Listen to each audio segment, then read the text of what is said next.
नमस्ते. मी रमेश मुकादम, ग्रामोदय विचार माध्यमातून आज युद्धजन्य परिस्थितीमध्ये गुंतवणुकीमध्ये संधी निर्माण झालेली आहे आणि ती घेण्याचा प्रयत्न करावा याबद्दल हा व्हिडिओ आहे.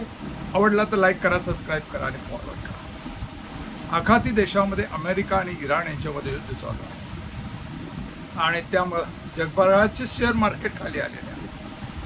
भारताचं ही शेअर मार्केट जवळजवळ 10 ते 11% खाली आलेलं आहे. त्यामुळं नवीन जे काही शेअर मार्केटमध्ये ज्यांना घुसायची इच्छा आहे, ज्यांना चांगला पैसा निर्माण करायची इच्छा आहे, त्यांनी या शेअर मार्केटमध्ये यावं. कारण शेअर मार्केट पडल्यानंतर बरेच लोक याच्यातून बाहेर पडतात आणि आपलं नुकसान करून घेतात. परंतु विपदा में आपत्ती विपदा में संधी या पद्धतीनं आज युद्धाचा काळ आणि त्या युद्धामुळं शेअर मार्केट खाली आलेलं आहे.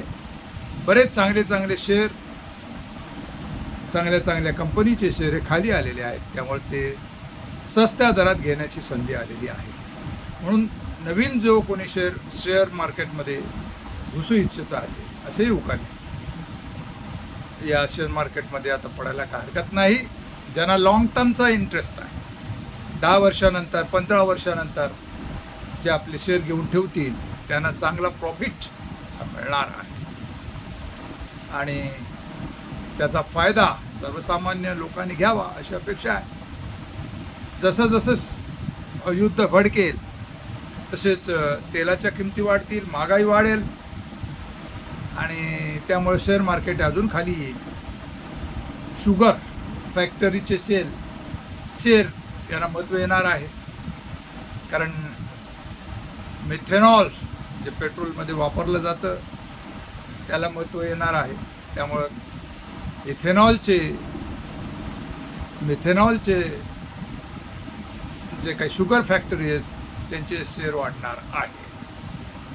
चांगल्या कंपन्या, मग रिलायन्स असो किंवा Tata Motors, Maruti Suzuki, doctor Reddy असो, HDFC बँक असो, या आता खाली आलेले आहेत आणि चांगल्या स्वस्त दरात हे शेअर मिळतात.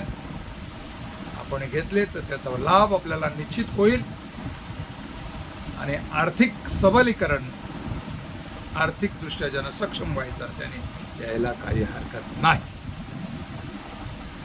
कारण जगभराचे शेअर मार्केट हे कधी खाली आलेले आहे.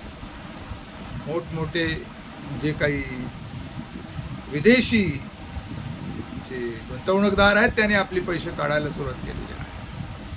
तसेच मध्यमवर्गीय लहान जे गुंतवणूकदार आहेत ते घाबरून आपले शेअर विकून पाहत आहेत. त्यामुळे शेअर मार्केट हे दोलायमान स्थितीत झालेलं आहे आणि याचा फायदा गुंतवणूकदारांनी घेतला तर निश्चित त्याचा लाभ होणार आहे. जे आर्थिकदृष्ट्या सबल व्हायची ज्याची इच्छा आहे, ज्यांना आर्थिक सक्षम व्हायचं आहे, त्यांनी या संधीचाच फायदा घेतला पाहिजे. युद्धाच्या परिस्थितीमध्ये जीवन हे किती तकलादू आहे, आपण किती धोक्यात आहोत याची जाणीव झालेली आहे. आघातात गेलेली लोक आहेत, 1 कोटीहून अधिक भारतीय. ते परत येतील की नाही ही त्यांना भीती आहे. या सर्व गोष्टीचा विचार करता भविष्यामध्ये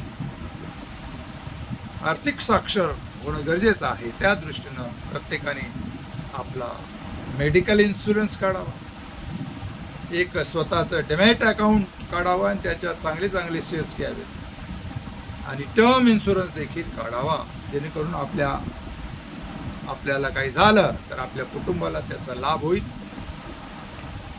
आणि त्या दृष्टीनं सर्व मराठी माणसाने, सर्वसामान्य माणसाने या शेअर मार्केटमध्ये पडावं अशी अपेक्षा आहे. हा सदाचा व्हिडिओ हा कुठल्या कंपनीचे शेअर घ्यावे वगैरे यासाठी नाही, पण एक माहितीसाठी, उपयुक्त अशी माहिती सर्वसामान्य व्हावं हाच याच्यामध्ये आमचं प्रयोजन आहे. माझा व्हिडिओ आवडला तर आपण लाईक करा, सबस्क्राईब करा, फॉरवर्ड करा. जय हिंद, जय महाराष्ट्र, जय भारत.